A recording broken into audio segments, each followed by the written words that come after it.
And today I'm going to clean out the outdoor condenser unit of this heat pump. It's a pretty easy job. Most people can do this, and you can save yourself some money if you do on utility bills and on calling a service tech. Don't forget to turn the power off, and then we can start the disassembly.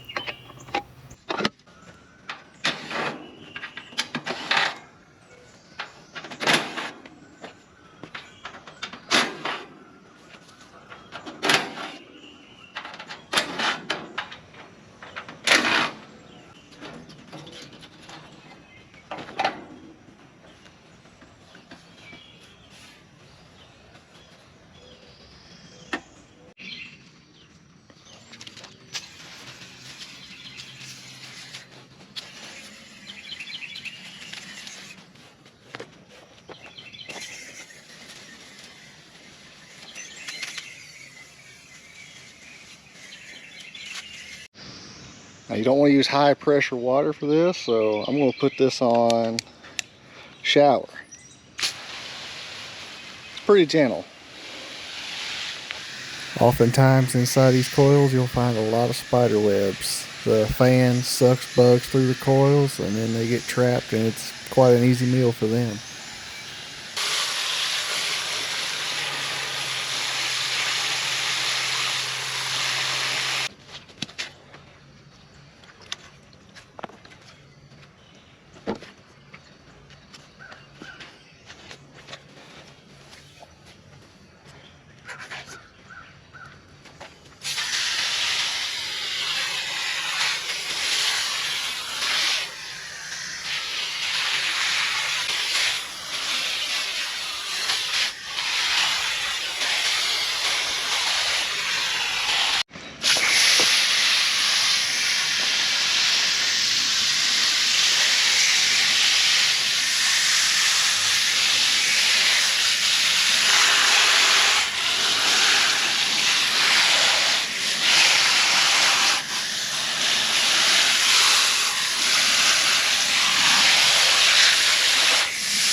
It never does seem to get the pine needles out with the spray.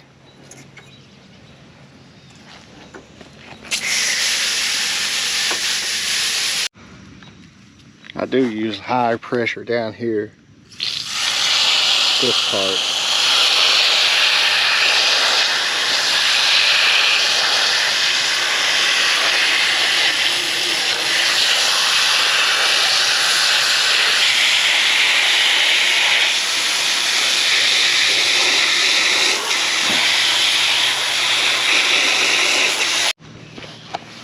And something you can do while it's apart is give the fan a spin and see how easy it is.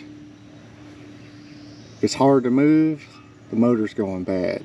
If it goes like this, it's in pretty good shape.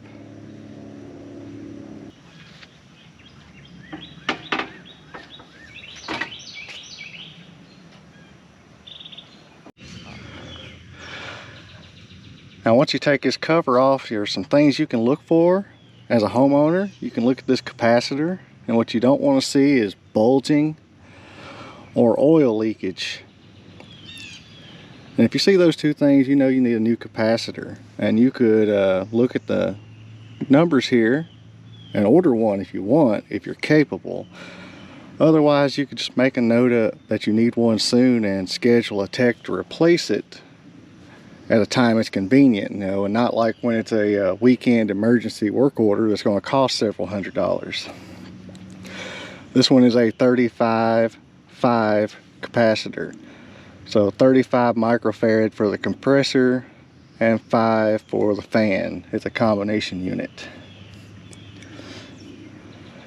So as a homeowner, I'd recommend at this point you just observe that, see if you need one by physical attributes, or just put the cover back on and call it a day. I'm going to go a step further, and I'm going to replace the combo capacitor and the hard start capacitor, because I know that both of these are actually over 10 years old.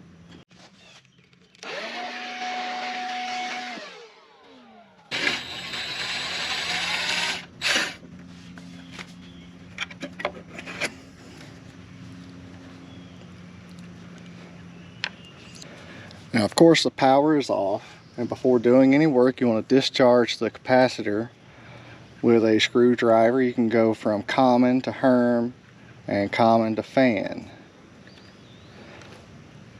This one, not very clear. I'll just do everywhere.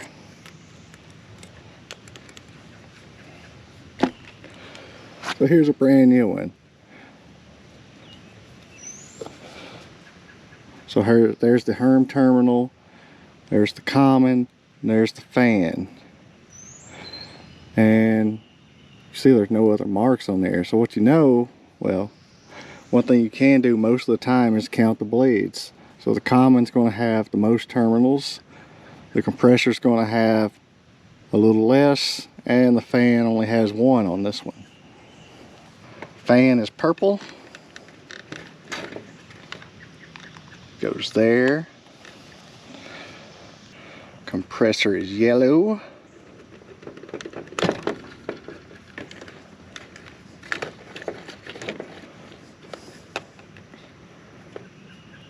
Goes there. Red is common. And then all that's left is the hard starter on here, which if you've never seen one before, it is wired in parallel with the compressor and the common terminal.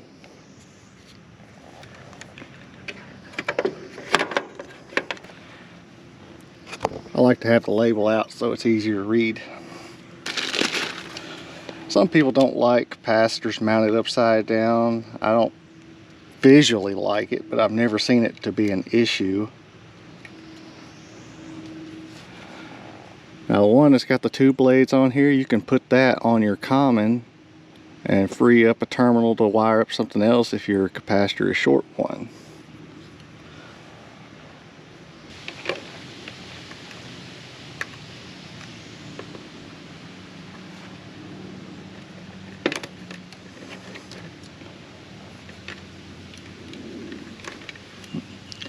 This really needs somewhere to go. I might like zip tie it right there. Ooh, it's got a hanger. Even better. Just got it hanging right there.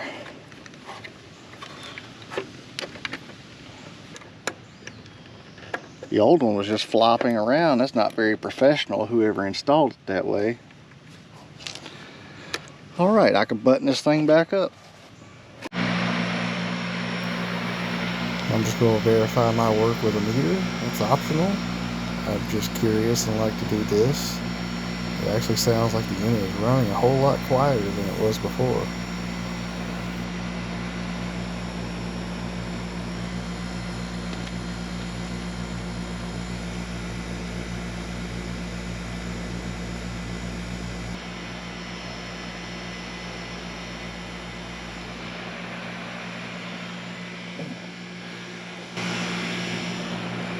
Hey, well, that was a success. It's hard to get all the pine needles off of that, but I blew a lot of cobwebs and a lot of dirt out from the coils. I like these coils. They look like the, like a radiator on a car. They're kind of easy to clean. I know Train comes out with a coil that looks like a wire brush, and those are terrible to clean. But you can do it with a little patience and some water. Hey, that's all I got for this video. I appreciate you taking time to watch it, and if I'm lucky, I'll see you again next time.